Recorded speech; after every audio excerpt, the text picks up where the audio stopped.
Saya nampak lantang sikit hari ni kerana ini berkawasan Matampau kan. Alhamdulillah kita dapat jayakan majlis malam ini dan saya nak ucap terima kasih kepada Jawatan Penganjur di peringkat Persekutuan dan juga Kerajaan Negeri Pulau Pinang dan Naib Chancellor dan keluarga UiTM bersama Kementerian Pendidikan yang mengatur menyelenggarakan majlis malam ini.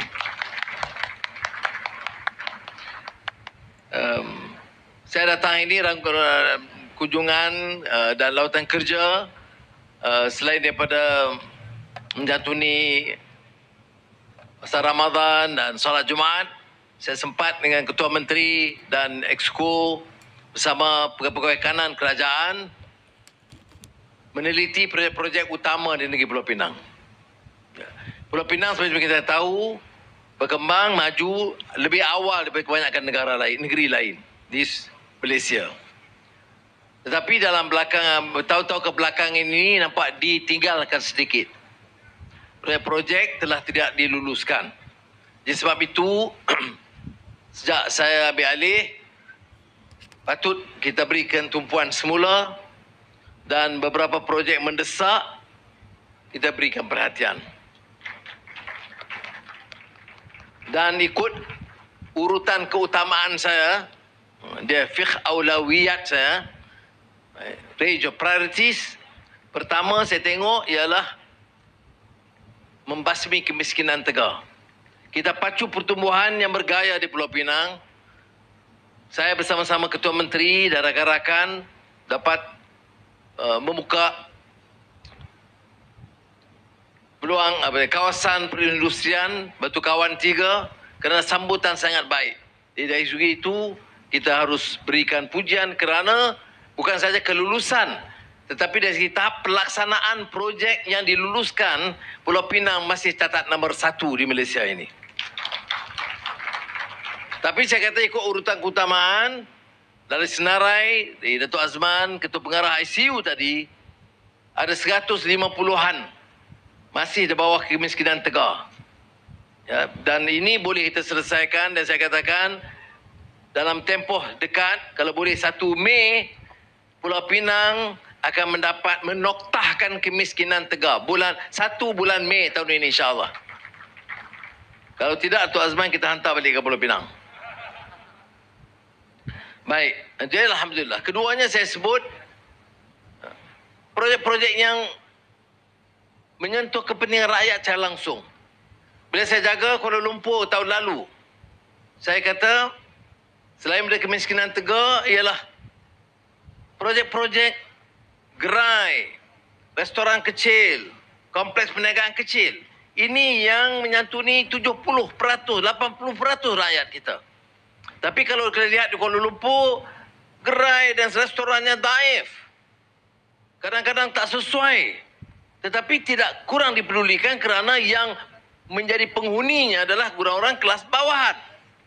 Sebab itu, pada tahun ini saja hampir 90 gerai sama dibangunkan semula, dipulih, diindahkan, ada tempat kebersihan, bekalan air dan sebagainya.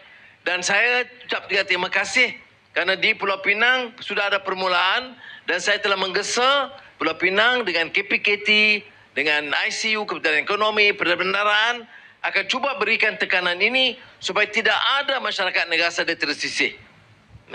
Dan itu keutamaan kedua kita. Kemudian kita bincang juga soal perumahan. Kerana kita tahu tuntutan peluang penghuni itu meningkat besar. Tanah sekian tinggi harganya. Dan kita ada batas keupayaan negeri. Tapi harus ada juga cara-cara dan kaedah-kaedah kita perkenalkan untuk syaratkan. Saya katakan menjadi Kuala Lumpur begitu juga. Tanah kerajaan tak banyak. Projek-projek perumahan mendesak. Projek-projek komersial mendesak. Jadi tiap projek komersial dan perumahan yang diluluskan, kita letakkan syarat. Kita beri sedikit kelonggaran. Kadang-kadang kita terlalu tertekan dengan orang-orang atasan yang tak mau rumah jenis begitu begini. Padahal dia tak tahu kalau kita tak berikan sedikit kelonggaran kepada pemaju, dia tak akan bina bangunan rumah mampu milik dan rumah rakyat Dia tak akan sediakan tapak permainan dan kawasan hijau. Maka kalau syarat hijau, tapak permainan, tapak lapang disediakan, perumahan rakyat disegerakan, kita kena berilah umpamanya cross subsidi supaya ada keuntungan bagi pihak pemaju dan ada keuntungan bagi pihak rakyat yang memerlukan rumah. Itu yang kita lakukan dan saya tengok 5-6 projek di Kuala Lumpur nampak berhasil kerana puluhan ribu unit rumah baru yang 70,000 untuk yang dapat diluluskan kerana pendekatan sedemikian. Tidak ada pilihan, saudara. Ya. Jadi selain itu ada projek yang mendesak di Pulau Pinang. Maklumlah bila saya pergi, Ketua Menteri dah ada pakat siap-siap, dia bawa usul berpuluh-puluh, kalau boleh saya bawa bilion-bilion ringgit luluskan. Tapi kita tahu kita warisi kerajaan ini, Puan A lebih tahu, dia Menteri Kewangan dulu, bahawa kita warisi hutang yang besar. Setengah orang dulu bercakap, saya tengok kadang-kadang pembangkang duduk jerit sana sini, seolah-olah tak ada apa-apa. Dia serah kita kerajaan dengan wangnya semua sekali. Dia serah, bukan dia serah, dia terpaksa serahkan kerajaan dengan hutang 1.5 trilion ringgit. Defisit 5.6%. Jadi kita tak boleh belanja sewenang-wenang. Boleh bagi kalau apa yang orang nak. Dan dia kata, sekarang ini harga barang semua mahal. Harga masa dia telur banyak, ayam murah. Masa dia minyak mentah, minyak makan murah. Ini semua temberang kosong. Ya. Guna politik tak apa. Cakaplah benar. Minyak kamu dulu 45-50 ringgit. Telur kadang-kadang tidak ada. Ayam kalau musim ini melambung naik. Sekarang Alhamdulillah saya pergi pasar hari ini 2. Harga ayam tak naik sebelum hari raya. Ya. Ini kerana apa? Ketegasan kita. Kita kawal. Kita tak tunduk kepada kartel. Ini bercakap berdegar-degar soal Islam, soal Melayu. Tapi kamu takut kepada kartel. Kamu biar rasuah bermaharajalela. Kamu guna projek-projek Bumi Putera, kamu bagi orang sakau. Nama Bumi Putera, kamu bagi juga kepada bukan Bumi Putera. Saya tak ada masalah nak bagi bukan Bumi Putera. Tapi buat apa umum syarikat untuk Bumi Putera? Kemudian kamu bagi kepada bukan Bumi Putera. Jadi orang Cina marah sebab syarikat itu bagi kat Bumi Putera. Orang Melayu marah kerana nama syarikat Bumi Putera bagi kepada orang Cina. Ini penipuan ini tidak boleh diteruskan. Saya nampak lantang sikit hari ini kerana ini berkawasan lah, bertampau kan.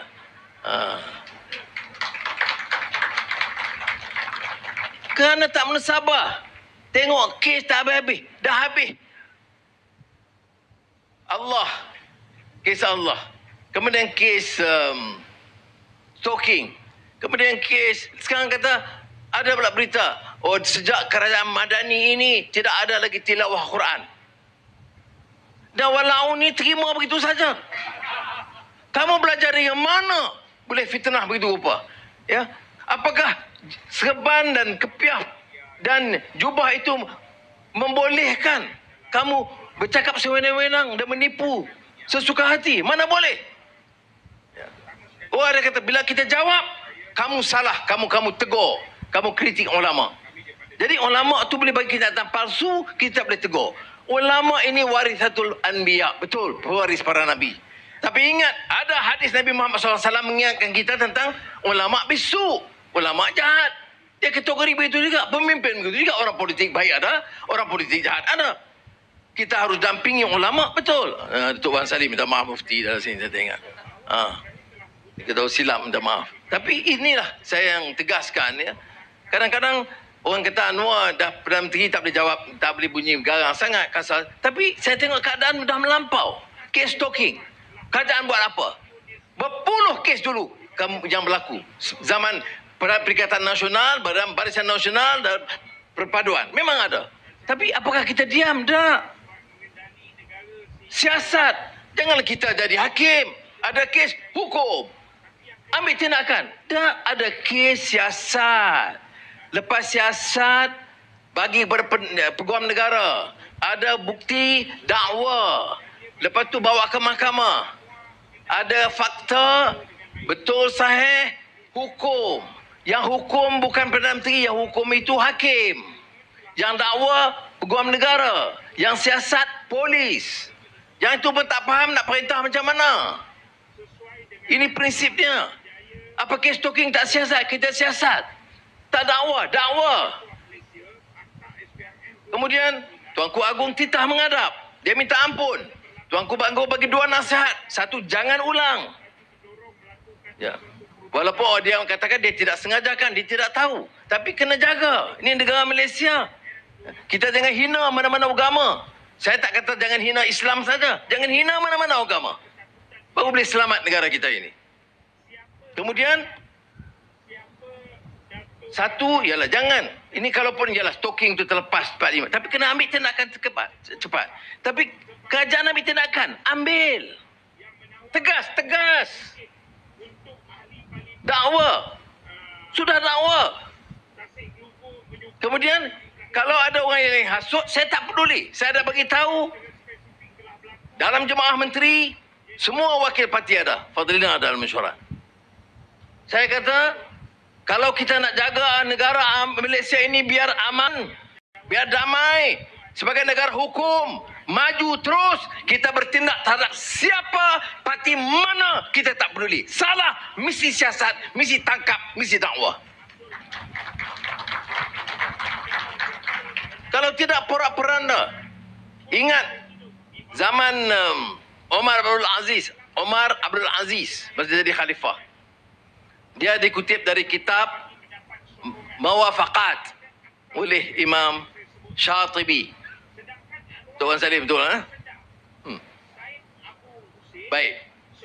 Anak Omar ni, Omar Abdul Aziz tahu Omar Abdul Aziz. Dulu Guan Ing ada buat seminar khas tentang Omar Abdul Aziz. Dia ini khalifah dipanggil Omar Thani. Cucu kepada Omar Abdul Aziz. Omar Khattab. Seorang yang baik, yang warak, yang tadbir dengan baik, yang benci kepada rasuah dan penyalahgunaan kuasa, yang tidak mau pemimpin itu melimpah gandah kekayaan dia. Dia tak kira lah cakap Melayu ke, cakap pasal Cina ke, cakap pasal pejuang India ke. Bila ada kuasa, dia sakau macam tu juga. Ini yang kita nak hentikan. Omar Abdul Aziz paling strict soal pembelanjaan negara. Kan dia kata bukan wang saya, wang negara. Anak dia nama Abdul Malik. Oleh kerana ayahnya tokoh Islam yang baik, warak, berilmu. Dia tanya ayah dia, ini masyarakat kacau di negara. Pasal apa tak jalankan syariat dengan tegas. Buat hukum hudud dan laksanakan dengan tegas. Tahu jawab Sayyidina Omar ni? Omar Abdul Aziz. Omar Abdul Aziz. Bukan tokoh-tokoh dekat ketua ranting kampung ni dah. Apa dia jawab? Kalau kita jawab, oh ni sesat, ni kafir, kita akan lawan. Dia ni tak faham agama. Itu jawapan yang dongeng-dongeng di bawah ni. Jawapan Omar Abdul Aziz apa? Dia tak hina orang. Dia kata, la taj'al ya bunayya. Jangan gopoh wahai anakku. Faham tak? Kita nak laksana bercakap lantang. 33 bulan perintah, ada hudud dilaksanakan. Bukan laksana, ada cadangan. Belum siap, dah siap, nak siap dah. 33 bulan. Kita belum perintah setahun. Nak marah apa lagi? Dan prosesnya tak ikut. Saya nak jawab malam ini. Yang dia kata dia dah buat 355. Tak betul. Kerana proses nak buat undang-undang Islam di Malaysia ini, saya tak tahu ke negeri lain. Kalau dia wakil negeri lain, saya tak tahu. Kalau di Malaysia ini, draft itu prinsipnya diluluskan oleh Jemaah Menteri, dipersembah kepada Majlis Raja-Raja Melayu, Majlis Raja-Raja Melayu perkenan, bincang teliti, bawa balik dengan draft undang-undang, bawa Jabatan Peguam Negara, patah balik pada Majlis Raja-Raja Melayu. Belum dilakukan. Jangan temberang. Tidak benar sama sekali. Majlis Raja-Raja Melayu belum pun teliti rang undang-undang 355 dibicarakan. Jadi macam mana kita dah buat? Itu sebab Dr. Naim, Menteri Agama, kata kita teliti tapi ikut fasa-fasa kita. Bukan kita nak ambil dia punya, tak. Sebab itu pandangan dia. Pandangan satu parti, pandangan satu kelompok. Kita tidak. Kita akan panggil bincang dengan semua mufti. Kita akan panggil semua ulama. Kita nak tanya sarjana Islam dalam negara dan luar negara. Biar undang-undang kita itu mantap. Kita akan bawa kepada Majlis Raja-Raja Melayu. Teliti, bahas, bincang, patah balik. Kalau undang-undang tidak dibuat sambil lewa, undang-undang lemah, orang akan hina Islam dan undang-undang kerana salah dan gopohnya pemimpin-pemimpin Islam. Jadi saya harap saudara faham hal ini dan jangan cepat melatah. Saya teliti juga laporan-laporan ni. Saya nak bagi tahu lah. Saya minta maaf cakap di sini memang saya lepas sikit lah. Lepas banyak. Nak mana lagi kalau tak tempat kampus sendiri lepas lah kan? Tak boleh macam tu. Jadi kita ni, saya bercakap dengan Ketua Menteri tadi dalam tukar, kemudian dengan Fazlina. Pasal katalah UiTM. Ini gedung ilmu. Gedung ilmu nak didik anak-anak kita. Adabani Rabbi fa ahsana ta'dibi.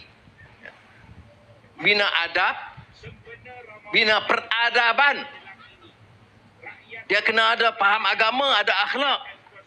Dalam tuntutan sekarang, keperluan kejuruteraan, AI.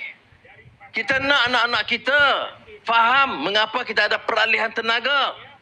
Sekarang ini, daripada coal dulunya, batu arang, kepada renewable energy, green hydrogen. Ini tuntutan negara kita nak selamatkan negara kita masa depan. Kemudian digital, transformasi digital, perlu AI. Ini tak ada perbincangan ini. Pergi serang saya, tak pernah apa pun kita buat yang betul. Harga barang, apa? Saya pernah kata saya tidak jadikan masalah harga barang. Malah saya telah arah menteri-menteri turun tinjau. Tapi tak betul kalau kata kita tak buat apa. Saya tak ambil gaji. Saya tak ambil kontrak. Tender. Semua saya cakap tender. Pembimbing kamu macam-macam ada. Jana Wibawa, projek, Spenko. Semua kalangan kamu. Berbilion-bilion ringgit. Bercakap boleh kita jerit Allahu Akbar. Tapi sakau-sakau juga. Saya nak terangkan di sini, hal-hal ini mesti dihentikan. Apa kan mengenai rasuah dengan kita? Sekarang ini, nak naik allowance tambahan. Saya dah bagi RM2,000 kepada pejabat awam. Jadi sepatutnya cukup lah sampai raya. Tapi saya dengar. Bukan saya dengar KPPA atau KSP. Saya dengar yang tukang jaga lift. Macam mana? Alhamdulillah dah tu bagus. Tapi macam mana? Duit yang RM2,000 tu. Itu budak-budak pergi sekolah ni pergi baju dah habis tu. Macam mana belanja budak tu? Budak-budak sekolah ada anak 6. Jumpa lagi, tanya lagi kawan pemandu. Tanya sana saya, semua duk mengeluh. Jadi saya pun cakap macam mana? Saya dah buat keputusan RM2,000 saja. Kerana kerajaan dia tak mampu belanja lebih dari itu. Tapi bila kita dengar keluhan ni tak sampai hati sungguh. Bawa orang di peringkat bawah ni dia rasa susah. Dan raya macam mana pun nak gelar baju baru sikit takut anak-anak tu. Nak pergi makan lebih sikit, ketupat lebih sikit, jangan lebih banyak. Baik. Lepas tu, itulah yang menyebabkan saya bincang semula dengan KSP. Saya fikir, ni esok nak umum, malam tu baru kita buat keputusan muktamad. Ya. Bagi RM500 kepada semua penjawat awam. Bukan itu saja. Pencen. Dan veteran pencen kita bagi. Veteran yang tak berpencen pun kita bagi. Ni. Orang yang daripada Kedah cakap bela nasib rakyat, bela nasib rakyat. Masa kamu perintah pasal apa tak bagi? Harga padi kita naikkan. Bagi pekebun getah kita tambah. Ya. Gaji ni akhir tahun ini insya-Allah berasan gaji KPP ada di sini. Kita teliti, kita tahu duit tak ada. Tapi yalah negara ni wang tak ada, bukan salah orang kampung. Bukan salah pekerja. Salahnya salah pengurusan kerajaan, pimpinan. Terutama yang sakau. Saya tak boleh oleh kerana salah dia, sementara nak betulkan salah mereka, kita bebankan orang bawah. Maka saya kata macam mana pun kita kena cari jalan naikkan gaji penjawat awam sebelum akhir tahun ini. Baik. Tuan-tuan tepuk. Betul. Pasal apa tak naik 2020? Pasal tak payah naik 2021? Pasal apa tak naik 2022? Pasal nak tunggu kita juga naik. Tolong ingat, jangan lupa. Sebab kita dengar orang ramai, keluhan orang ramai. Dan Alhamdulillah, dalam Pakatan Harapan, UMNO Barisan Nasional, JPS, JRS ni, kita ada kesepakatan, hal ini semua kita sepakat. Tak ada masalah. Jadi insya-Allah berita baik ini akan kita umumkan dalam beberapa bulan akan datang, selewat-lewatnya bulan belanjawan negara tahun ini. Jadi masa belanjawan terdengar daripada mula sampai habis. Sebab saya tak beritahu bila saya nak umum. Baik. Jadi saya minta maaf jangan salah faham. Saya nak sebut ini kerana kita nak Islam, saudara. Betul. Tak ada mana. Macam mana pun kita dunia ni ke mana. Saya umur 76. Tak lama. Saya pun bila tengok tok-tokku, tengok juga kubur mana yang ada kosong. Ya, kita ingat. Bukan kita nak takabur. Kita buat sedaya upaya kita. Tapi saya tengok, kena maki. Tak ambil gaji, salah. Tolak kereta, salah. Ambil kereta agung bagi pun salah. Dia tak ada apa yang betul. Jadi saudara, saya kata tahun ni tak buat sambutan raya besar-besaran Seri Perdana. Salah. Oh, tak fikir orang kampung nak pergi makan. Salah juga. Kalau buat membazir berjuta-juta. Yang dulu pemimpin nampak buat tak apa pula. Jadi mudah-mudahan saudara, saya hanya nak sebut perkara ini, nak ada sentuhan supaya ada, kita jangan terima berguta saja. Fikirlah dengan baik. Negara ini saya nak beritahu penutupnya, wa akhirul kalam, mesti aman. Jangan tunduk pada sikap terlampau. Nak kononnya jago agama, masa dia perintah sakau juga, allowance ambil sepenuhnya, tak bagi juga kepada pembangkang. Sekarang kita tak bagi zalim. Saya nak beritahu apa projek yang kita terluluskan di Permatang Pau ataupun Bagan ataupun Bukit Mentajam atau Pulau Batah yang kawasan mereka menang. Kita bagi. Bezanya apa? Saya tak bagi melalui wakil rakyat. Pasal nak bagi melalui wakil rakyat? Saya tak tahu dia belanja macam mana. Saya bagi melalui jentera kita. ICU, pegawai daerah, projek lulus. Saya tak ambil, tak kurangkan. Kelantan, Terengganu baru ini, menteri besar duduk depan saya. Semua senyum. Sebab saya tambah peruntukan. Tapi saya tak semestinya salur semua melalui kerajaan negeri. Saya salur terus kepada rakyat. Terutama rakyat yang susah di kampung, saya salur terus kepada rakyat. Terima kasih. Wassalamualaikum warahmatullahi wabarakatuh.